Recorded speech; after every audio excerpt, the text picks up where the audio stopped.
वो ममता की थी तस्वीर, हाँ वो थी एक क्रांतिवीर। वो जब को राह दिखाती थी, सबको जीना सिखलाती थी। नारी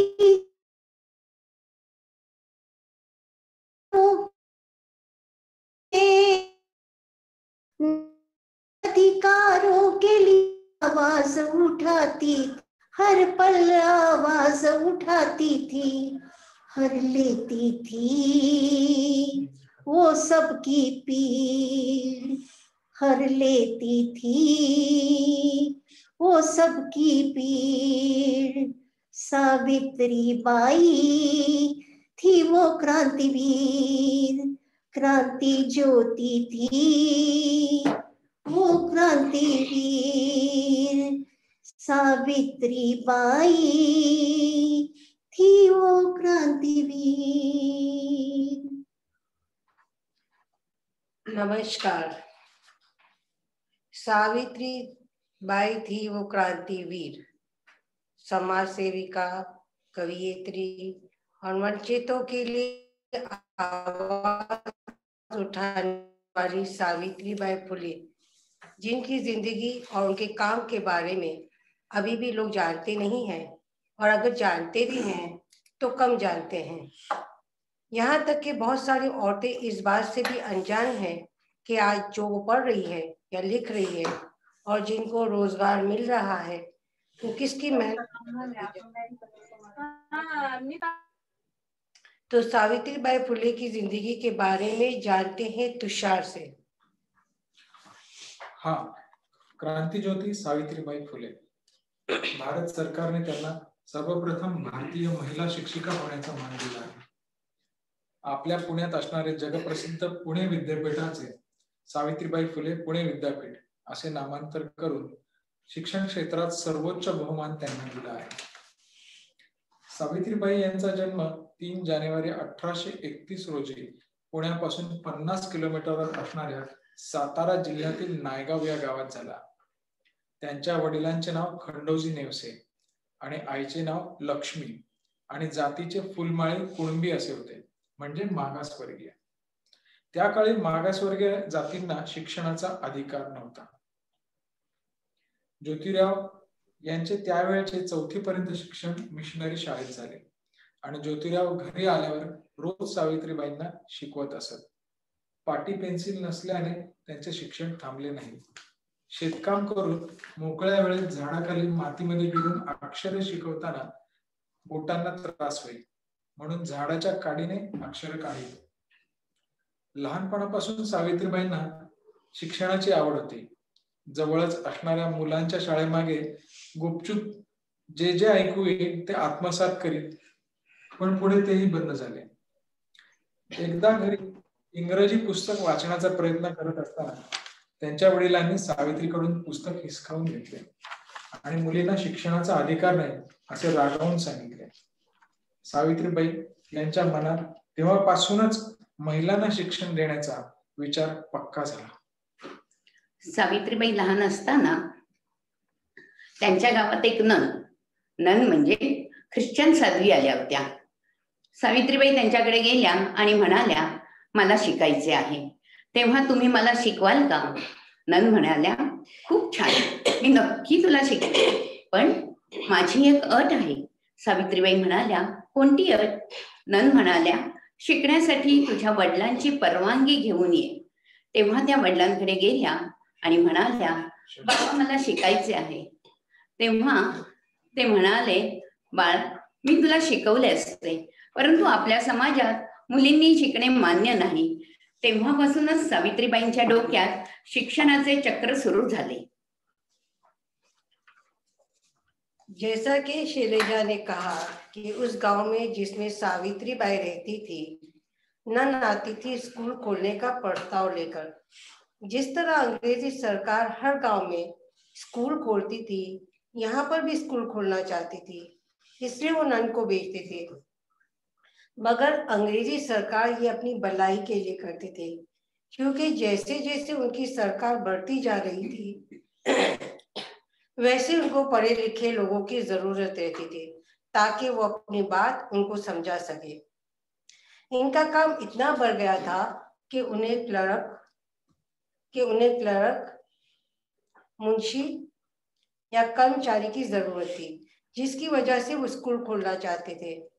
हम ये कह सकते हैं कि अंग्रेज सरकार अपनी हुकूमत बढ़ाने के लिए स्कूल खोलना चाहते थे, मगर वहां स्कूल खोलने के लिए मना कर दिया गया और कहा कि यहाँ तो पहले से ही ब्राह्मण के बच्चे पंडितों से पढ़ रहे, हम स्कूल नहीं खोलने दे सकते आपको, या इस गांव में आप जरूरत नहीं है।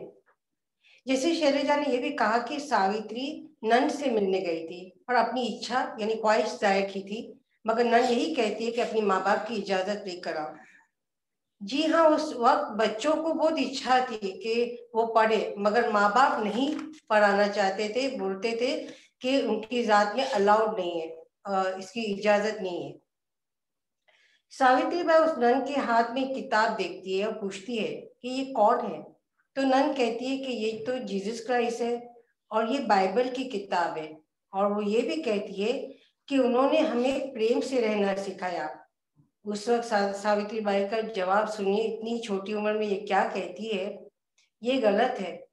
अगर ऐसा होता तो हमारे इधर रोज पंचायत क्यों बैठती। ये थी सावित्री बाई जो बचपन से ऐसी बातें सोचती थी। कहते हैं कि उनके वालिद के पास जब कोई मशवरा लेने आता था तो वो बीच में आके एक आध जुमला कह देती थी कि ये ऐसा हो सकता है या ऐसा नहीं हो सकता, वो भी मशवरा देने की कोशिश करती थी।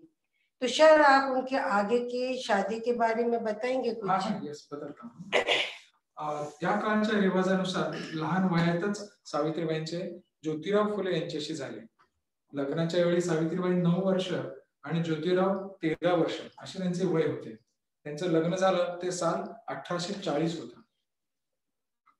रुखसाना जी, आप बताएंगे? हाँ जी, जरूर जरूर। वो उस तरह जमाना वो ऐसा था कि उस जमाने में 3 तरह की शादियां होती थी। एक तो शादी होती थी 9 साल की लड़की और 13 साल का पुरुष होता था, बच्चों के समान। और दूसरा होता था कि 9 साल की महिला और पुरुष होता था 50 साल या 50 साल से ज्यादा अधिक होता था। और तीसरी होती थी, जैसे पहले जमाने में होता था, गरीब लोग जो खेत खलियान जो अपने गिरवी रख देते थे बड़े लोगों के पास, पैसे वालों के पास, जब उनका खेत खलियान जो उन्होंने अपना छुड़वा के नहीं लेते तो उस वक्त अपनी बच्चों को, लड़कियों को उनको बेच देते थे, खेत खलियान के इवज में उसको बेच देते थे और उसको एक शादी का नाम दिया जाता था। ये इस तरह की 3 नमूने की शादियां हुआ करती थी। तुम्ही जे लग्नाचं सांगितलं ना उदाहरण, त्याच्यावरून मला एक उदाहरण आठवलं. महात्मा फुले यांच्या मित्राच्या लग्नाला गेले होते. तर ती जी वरात होती, लग्नाची वरात, त्या लग्नाच्या वरातीतून महात्मा फुलेंना अपमानास्पदरित्या बाहेर हाकलून देण्यात आलं. त्या घटनेचा एवढा मोठा परिणाम ज्योतिबा फुलेंच्या मनावर झाला. त्यांनी विचार केला की आपल्या समाजात एवढी विषमता आली तरी कशामुळे. त्यावेळी त्यांच्या लक्षात आलं की आपला जो समाज आहे, जो बहुजन समाज आहे, तो अज्ञान आहे, शिक्षणापासून वंचित आहे.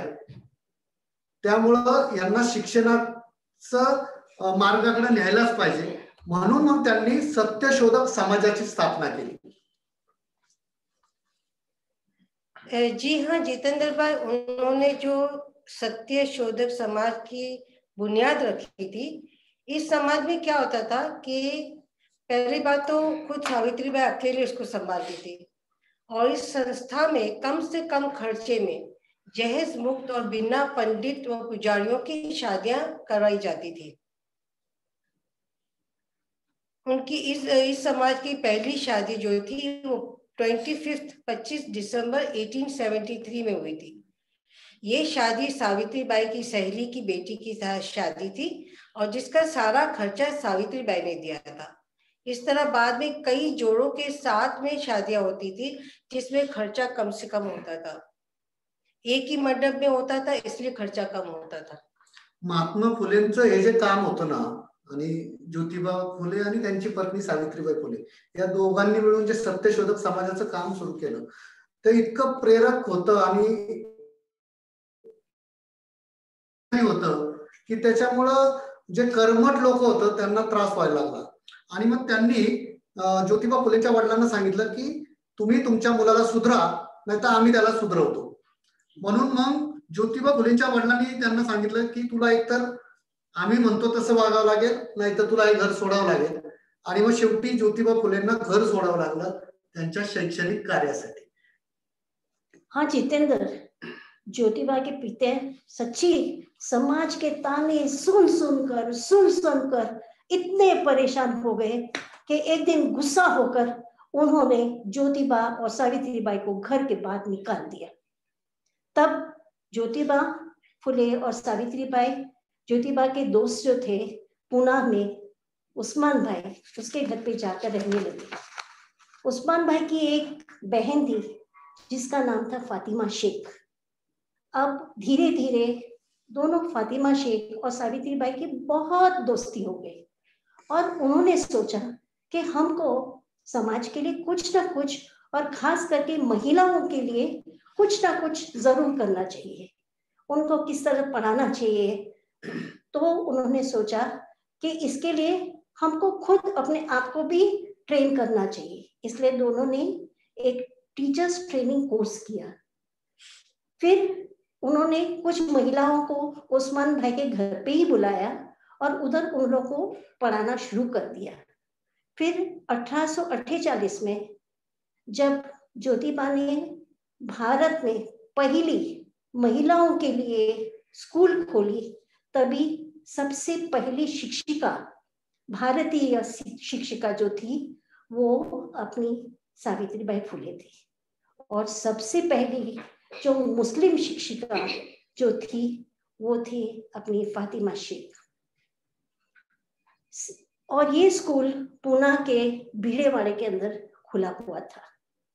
इसके बाद उन्होंने एक किसान की भी पाठशाला शुरू की थी. नीलोफर, किसानों के लिए उन्होंने पाठशाला शाम के वक्त इसलिए रखी थी क्योंकि किसान लोग सुबह काम करते थे तो वो पढ़ाई से महरूम न रह जाए. इस वजह से सावित्रीबाई ने उनके लिए शाम की पाठशाला रखी थी.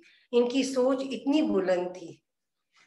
फिर उन्होंने सिर्फ ये स्कूल नहीं खोले, पर 4 साल के समय के अंदर उन्होंने 18 स्कूलें खोली.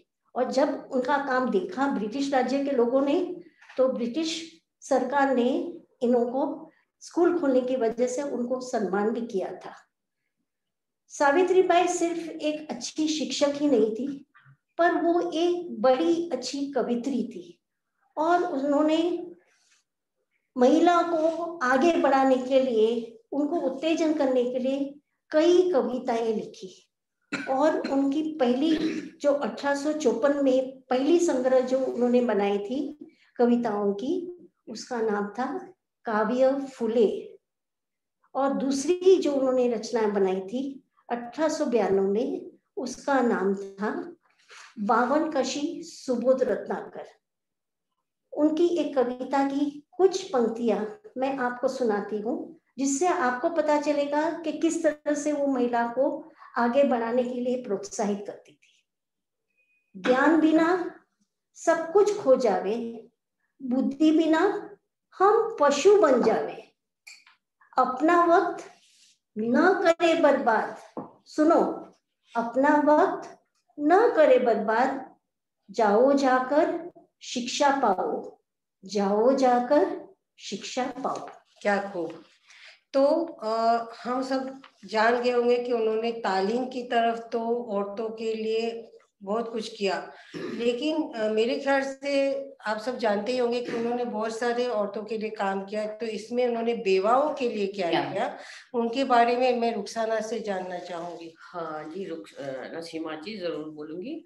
आपने वैसे भी सुना है कि सिर्फ औरतों को पढ़ाने के लिए कितनी दुश्वारियां होती थी, कितनी कठिनाइयों से उनको गुजरना पड़ता था. तो ऐसे में शादियां भी जो होती थी आपने ये भी सुना है अभी कि वो अधेड़ उम्र के आदमी से उनकी शादियां हो जाती थी, और ये तो जाहिर है कि वो जल्दी से वो मर जाते थे, उनका देहांत हो जाता था। और ऐसी छोटी छोटी लड़कियां बेवा हो जाती हैं। जब वो लड़कियां विवाह बड़े उम्र के पुरुष से होता तो जाहिर है वो विधवा हो जाती थी, और विधवा को सती का सामना करना पड़ा। सती तो आपको पता है कि अपने शौहर की चिता में खुद को जलाकर खाक कर देना, ये सती कहलाती है। और उनको कहलाया जाता था, उनको कहा जाता था कि जब आप इसमें सती हो जाएंगी तो आप 7 जन्म तक आप सुहागन मानी जाएंगी, सुहागन रहेंगी। इस तरह से उनको अंधविश्वास दिया जाता था। इस तरह की ये बातें चलती थी, एक तरह का अत्याचार था। और ऐसी लेडीज के लिए पुनर्विवाह भी नहीं था। पुनर्विवाह चंद लोगों के लिए, समाज के चंद लोगों के लिए जायज था, मुमकिन था, लेकिन ऐसे पिछड़े लोगों के लिए पुनर्विवाह मुमकिन नहीं था। और दूसरी बात यह है कि जब उनकी वो जो विधवाएं हो जाती थी तो उनका सर मुंडवाया जाता था, उनका केश वेपन किया जाता था, उनको सर मुंडवा जाता था, और उनको सिर्फ दो तरह की साड़ियां देती थी। सिर्फ एक कलर की साड़ी, दो साड़ियां दी जाती थी उनको, एक पहनना था और एक धोना था। दूसरा ये कि उनको एक ही वक्त का खाना दिया जाता था, और सारा घर का काम उनको करवाया जाता था। और एक बात यह है कि उनको घर के अंदर एक ही कमरे में बंद कर दिया जाता था। उसकी वजह से वो बाहर न निकल पाती थी, किसी से बात नहीं करना, कुछ नहीं, क्या नहीं, ये होता था। इस वजह से अंदर कमरे के बंद रहने की वजह से ऐसा होता था कि घर के दूसरे पुरुष जो है उन महिलाओं का गैर फायदा उठाती थी और उनकी इज्जत का खिलवाड़ करते थे। और जब वो महिलाएं गर्भवती हो जाती तो उनको घरों से बाहर निकाल दिया जाता, घर से बाहर फेंक दिया जाता, और गर्भपात करने के लिए, वो अबॉर्शन करने के लिए कहीं दूसरे तरीके अपनाती थी, जिसमें उनको इनकी जान को बहुत खतरा भी होता था। और नहीं तो समाज में कठोर बदनामी सहनी पड़ती थी उनको और उनके बच्चों को भी। ऐसे बच्चे को जन्म देने के बाद जाहिर सी बात है कि बच्चे की भी बेइज्जती होती। इस मामले में एक ऐसी घटना सामने आती है कि वो ये कि एक बार ज्योतिबा कहीं जा रहे थे, उनको एक लेडी मिली रास्ते में जो आत्महत्या करने के लिए जा रही थी। ज्योतिबा ने उसे रोका और उसकी कहानी सुनी। उसने उनको बताया, अपने बारे में सब कुछ बताया। वो बेचारी एक विधवा थी, जमाने की 27 ही थी और गर्भवती भी थी। सावित्रीबाई ने ज्योतिबा फुले उसे अपने घर ले गए और सावित्रीबाई से उसकी स्टोरी को कहा। अब ऐसी बात हुई, सावित्रीबाई को बहुत दुख हुआ और उसने गले लगाया और उनको कहा कि आप कोई फिक्र मत करो, आप जब तक रहेंगे आप मेरे साथ मेरे घर में रहेंगे, आपका बच्चा हमारे यहाँ ही पैदा होने दो, उसको हम रखेंगे, हम उसका पालन पोषण करेंगे। और इत्तेफाक से ऐसा हुआ, बच्चे को जन्म देने के बाद ही फौरन बाद तुरंत वो महिला, काशीबाई उसका नाम था, वो मर गई। बहुत दुख होता है ऐसा सुन के, लेकिन सावित्रीबाई उसके बच्चे को अपनाया, उसे अपने गले से लगाया, अपनी संतान की तरह उसे पाला पोसा और पढ़ाया भी, और आगे शिक्षा के लिए उसे परदेश भी भेजा। उसका नाम रखा यशवंत। यशवंत यानी विक्टोरियस, हमेशा कामयाब रहने वाला, हमेशा फतह करने वाला। इस तरह विधवाओं के लिए उन्होंने सबसे पहले ये आंदोलन किया। और दूसरा था तो ये था कि हजामों की और नाइयों की हड़ताल रखी, संप करवाया, क्योंकि जब विधवा होती थी औरतें तो उनका सर मुंडवाया जाता था, ये जरूरी था।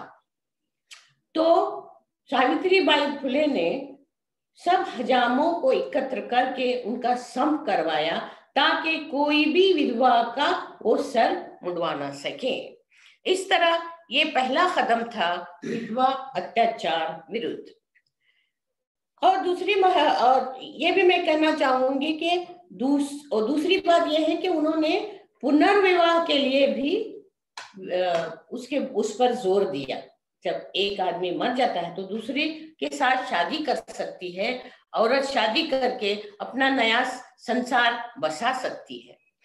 और इस तरह की विधवा औरतों के लिए उन्होंने एक अच्छा सा एक आश्रम खोला। वो आश्रम उन्होंने बनाया 1855 में। और इसी तरह से आगे एक और बात यह है कि गर्भपात अगर नहीं कर पाती थी औरतें तो ऐसे औरतों को नेचुरली बच्चों को जन्म देना पड़ता था। ऐसे बच्चों के लिए उन्होंने एक आश्रम खोला। बच्चों की नवजात बच्चे नए पैदा हुए बच्चों के लिए उन्होंने आश्रम खोला। और वो आश्रम के बाहर एक बहुत खूबसूरत सा पालना रखा और वो पालना के ऊपर उन्होंने नाम लिखा। उसके ऊपर लिखा गया कि इस बोर्ड पे ऐसा लिखा गया कि आप अपने बच्चों को बेफिक्र यहाँ छोड़ सकती हैं। उनकी परवरिश के साथ साथ उनको सम्मान भी मिलेगा, उनको आदर भी दिया जाएगा। और इस तरह इन बच्चों को सावित्रीबाई फुले ने अपने गले लगाया और इनको आत्मसम्मान से जीना सिखाया। ऐसी निडर, साहसी और हिम्मत वाली महिला ने समाज सुधार के लिए कितना बहुत कुछ किया, इसको हम कभी भुला नहीं सकते। रुखसाना, आपने जैसा बताया कि अनाथ आश्रम के बाहर उनका पालना रखा जाता था, तो जब भी सावित्रीबाई वो पालने में कोई बच्चे को देखती थी तो बहुत खुश होती थी कि आज मुझे फिर से एक नई जिंदगी बचाने का मौका मिला। ये थी हमारी सावित्रीबाई। नसीमा मॅम, अभी रुखसाना मॅम ने जे सांगितलं ना की विधवांच्या बद्दल, म्हणजे विधवा असतील किंवा कुमारिका ज्या अन्याय अत्याचार विधवा आणि कुमारिका महिला आहेत त्यांचा सांभाळ करणं, त्यांना पाठिंबा देणं हे काही सोपं काम नव्हतं, हे खूप धाडसाचं काम होतं। आणि तुम्हाला सगळ्यांना मी सांगतो की सावित्रीबाई फुले ह्या खूप धाडसी होत्या। ते एक सारजा नावाची मुलगी होती, कुमारिका होती। तर झालं काय की जो पंचांग सांगत फिरणारा एक व्यक्ती होता त्याचं तिच्याशी मन जुळलं त्यांचं आणि ती मुलगी गर्भवती राहिली। हे गावातल्या गुंडांना समजलं आणि त्यांनी असं ठरवलं की आता ह्या जोडप्याला मारायचं, म्हणून ते दगड घेऊन त्यांच्या मागे लागले मारण्यासाठी। सावित्रीबाई फुलेंना हे कळालं, ते लगेच धावत पळत तिथं गेल्या। त्या सगळ्या टवाळखोरांना त्यांनी थांबवलं। हे असला वेडेपणा चालायचा नाही। एखाद्याचा पाय घसरू शकतो, चुकू शकतो, वय असतं कधी कधी, आणि कधी कधी फसवणूक होते, कधी कधी अन्याय अत्याचार होतो। कोणतीही घटना समजून न घेता तुम्ही परस्पर असा निर्णय घेऊ शकत नाही, असं त्यांनी समजावून सांगितलं आणि त्या जोडप्याला त्यांनी व्यवस्थित त्यांना संरक्षण दिलं। हा, तर हे जे काम आहे असं हे धाडसाचंच असतं आणि ते धाडस त्यांना कुठून आलं? आपण ऐकलं होतं की सावित्रीबाई फुलेंच्या अंगावर शेण वगैरे फेकत होते ज्यावेळी त्या शिकवायला जात होत्या त्यावेळी। पण ह्या ज्यावेळी लोकांना लक्षात आलं, काही लोकांना, की अरे हे फुले दाम्पत्य खूप चांगलं काम करतंय, तर लहुजी वस्ताद साळवे जे होते त्यांनी महात्मा फुलेंना दांडपट्टा लाठी काठी फिरवायला शिकवलं। आणि सावित्रीबाई फुले आणि त्यांच्या ज्या सहकारी होत्या, सावित्रीबाई फुले एकट्या नव्हत्या, तर 19 महिला शिक्षिका त्यांच्या बरोबर नंतर तयार झाल्या। या सगळ्यांना त्यांनी स्वसंरक्षणाचं पण धडे दिले।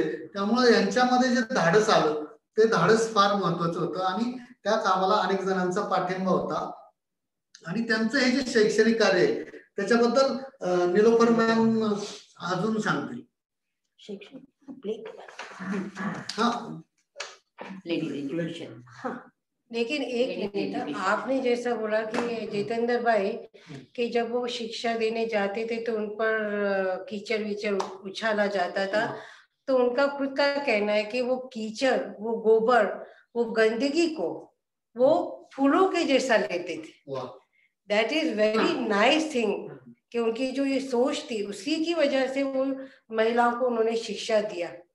तो आगे बढ़िए। अभी सावित्रीबाई तो ऐसे पढ़ाते पढ़ाते आगे बढ़ते गए, पर सन 1897 के अंदर पूना के अंदर प्लेग एक बहुत बुरी बीमारी है, इसकी महामारी फैल गई और कई लोग इस बीमारी से मरने लगे। तब सावित्रीबाई ने सोचा, मैं इतने लोगों को मरने कैसे दे सकती हूँ, मुझे कुछ तो भी करना चाहिए। इसलिए उन्होंने अपने बेटे जो प्रदेश में थे यशवंत और जो डॉक्टर थे उनको उन्होंने वहां से बुलाया और दोनों माँ बेटों ने एक अस्पताल खोला और वे और उनकी बेटे दोनों मरीजों की सेवा करने लगे। उनकी देखभाल करने में कोई भी कमी नहीं करते थे। एक बार पांडुरंग नाम का एक लड़का था जिसे ये प्लेग की बीमारी हो गई। छोटा लड़का था और छोटी जाति का भी था, पर आपको तो पता है कि सावित्रीबाई तो ऊंच नीच में तो बिल्कुल ही नहीं मानती थी। तो उन्होंने जल्दी से वो लड़के को उठाया, अपने कंधों पे उठाया और आपको पता है 6 किलोमीटर पैदल चलकर उसने वो बच्चे को लेकर अस्पताल पहुंचाया। वहां उसने उसकी बड़ी ध्यान से और प्यार से उसकी देखभाल की और वो लड़का अच्छा हो गया। पर ये सब करते करते वो खुद इस महामारी की पीड़ित हो गए, उन्हें प्लेग हो गया और 10 मार्च 1897 को उनका निधन हो गया। हाँ, लेकिन नीलोफर, जब उनके ज्योतिबा फुले का भी इंतकाल हुआ, गुजर गए थे, तो उनके पीछे जितनी भी संस्थाओं का काम था, आई थिंक 7-8 साल इनके बाद वो जिंदा रहे थे। इसके बाद जितनी भी संस्थाओं का काम उन्होंने अकेले संभाला। कितनी बहादुर थी वो। मी याच्याबद्दल अजून एक गोष्ट सांगतो की सावित्रीबाई फुले ज्या होत्या त्या ज्यावेळी आता ज्योतिबा फुले गावाला जायचे ना, त्यावेळी सुद्धा सर्व जे सत्यशोधक समाज असेल किंवा शाळा आहेत यांची जबाबदारी सावित्रीबाई फुले घ्यायच्या। आणि सत्यशोधक समाजाचं काम फक्त पुण्यापुरतं मर्यादित नव्हतं, तर पूर्ण महाराष्ट्रभर पसरलेलं होतं। जे सत्यशोधक जलसे होते त्याच्यामध्ये नाटकं, गाणे, कथा, कविता यांचं वाचन व्हायचं आणि त्यातून विचार प्रसाराचं काम चालायचं। तर एकदा काय झालं की 1896 साली मोठा दुष्काळ पडला होता। ज्योतिबा फुले बाहेर गावी गेले होते आणि इकडे जुन्नरचे जे कार्यकर्ते होते काही सत्यशोधक समाजाचे, तर त्या कार्यकर्त्यांची धरपकड करण्यात आली, त्यांच्याबद्दल गैरसमजात त्यांची धरपकड करण्यात आली आणि त्या लोकांना, अनेक लोकांना खायला प्यायला पण अन्नधान्य नव्हतं। मग अशा वेळी काय करायचं, तर सावित्रीबाई फुले स्वतः कलेक्टरांशी चर्चा केली त्यांनी। त्यावेळेचे ब्रिटिश राज्य होतं त्यावेळी, तर तिथल्या कलेक्टरांशी त्यांनी चर्चा केली आणि त्यांना सांगितलं की इथे अनेक जण अन्न पाणी वाचून वंचित राहतात, तुम्ही त्यांना मदत करा, आणि त्यांना ती मदत मिळाली। आणि विशेष म्हणजे ही गोष्ट सावित्रीबाईंनी ज्योतिबा फुलेंना पत्राने लिहून पाठवली की ज्योतिबा असं असं घडलं होतं, पण तुम्ही काळजी करू नका, मी खंबीर आहे। हा जो खंबीरपणा आहे तो त्यांनी त्यांच्या पत्रातनं लिहून पाठवला। म्हणजे ही जी उंची होती, वैचारिक उंची, ती इथे मला दिसते। सावित्रीबाई फुले आणि ज्योतिबा फुले यांचं नातं म्हणजे पती पत्नीचं नातं कसं असावं हे एक आदर्श जोडपं होतं। आपण बरेचदा असं म्हणतो की लक्ष्मी नारायणाचा जोडा दिसतो, तर मला जर कोणी म्हटलं की बाबा तुमचा जोडा सावित्री फुले आणि ज्योतिबा म्हणजे मी जितेंद्र मैड असा दिसतो, म्हणजे मला माझ्या आमचा, तर मला खूप आवडेल। असं पती पत्नींनी राहिलं पाहिजे, एवढी वैचारिक समज जाणीवेची पातळी त्यांच्यात होती। म्हणून मी त्यांचा जो विचार होता ना, त्याच्यावरचं एक गाणं पण मी तुम्हाला आत्ता ऐकवतो। स्त्री पुरुष सर्व कष्ट करी व्हावे, स्त्री पुरुष सर्व कष्टकरी व्हावे, कुटुंब पोसावे आनंदाने, आनंदाने कुटुंब पोसावे आनंदाने. नित्य मुली मुला शाळेत घालावे, नित्य मुली मुला शाळेत घालावे. अन्नदान द्यावे विद्यार्थ्यास, विद्यार्थ्यास अन्नदान द्यावे विद्यार्थ्यास.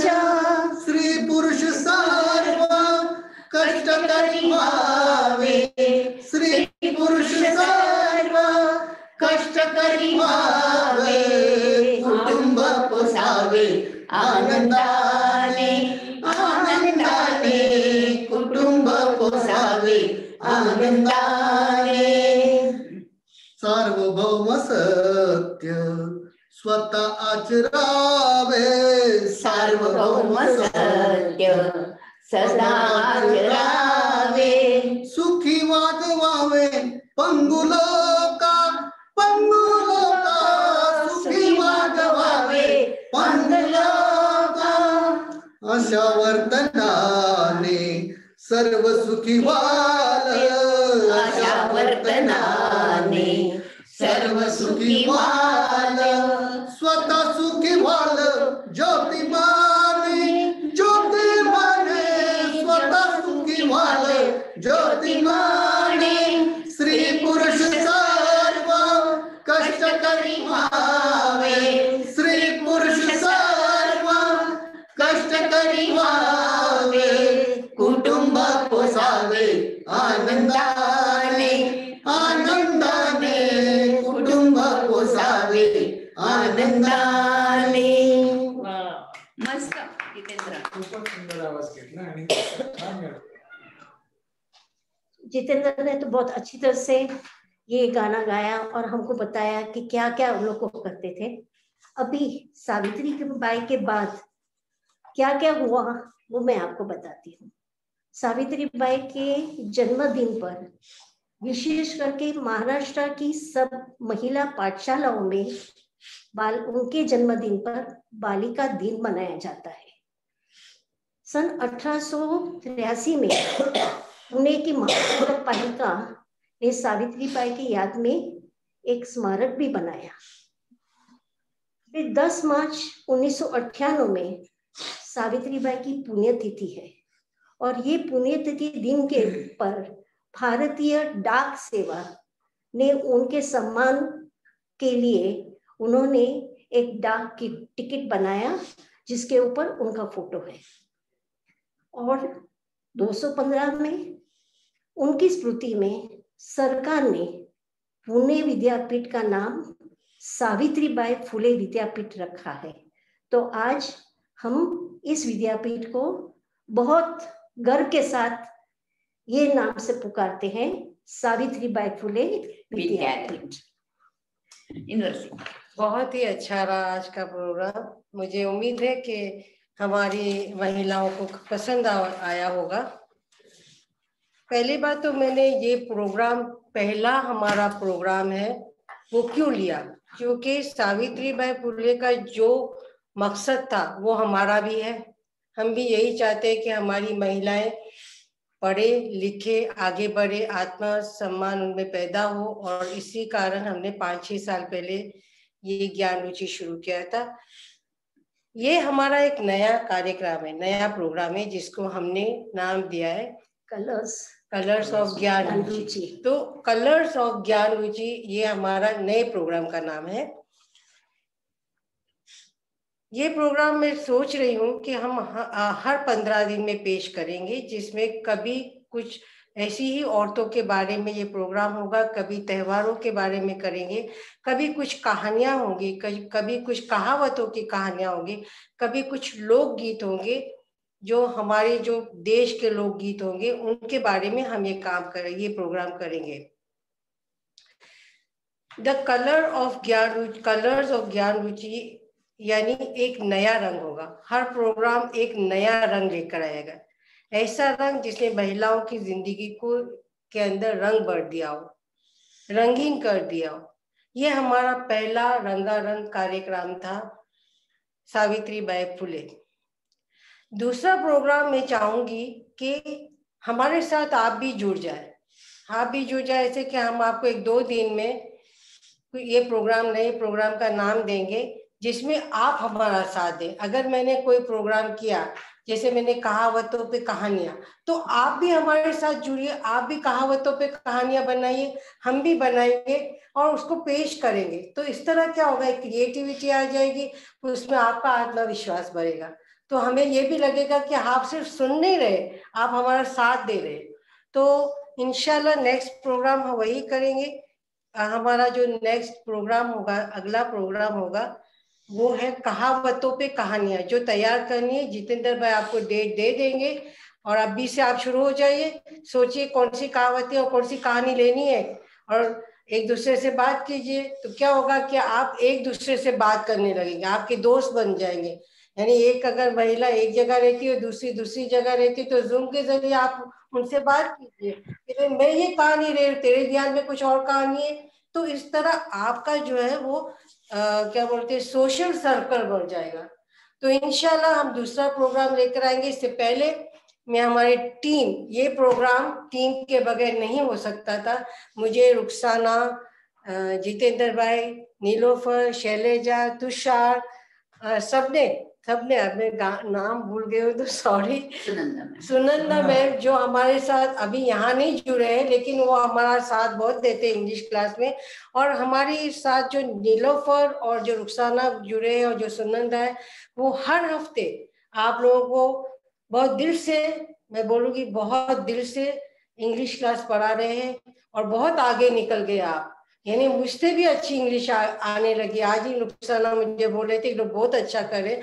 नीलोफर मैं देखती हूँ नीलोफर के जो किस तरह आप लोग होमवर्क भेजते हैं, वो करेक्ट करते हैं, वो जवाब देते हैं, ये सही नहीं है, ये करो, ये यू, दिस इज अमेजिंग यार, हेड्स ऑफ यू। आप लोगों को भी बहुत बहुत मुबारकी, बधाई हो, और हमारी टीचर्स को, हमारी टीम को भी।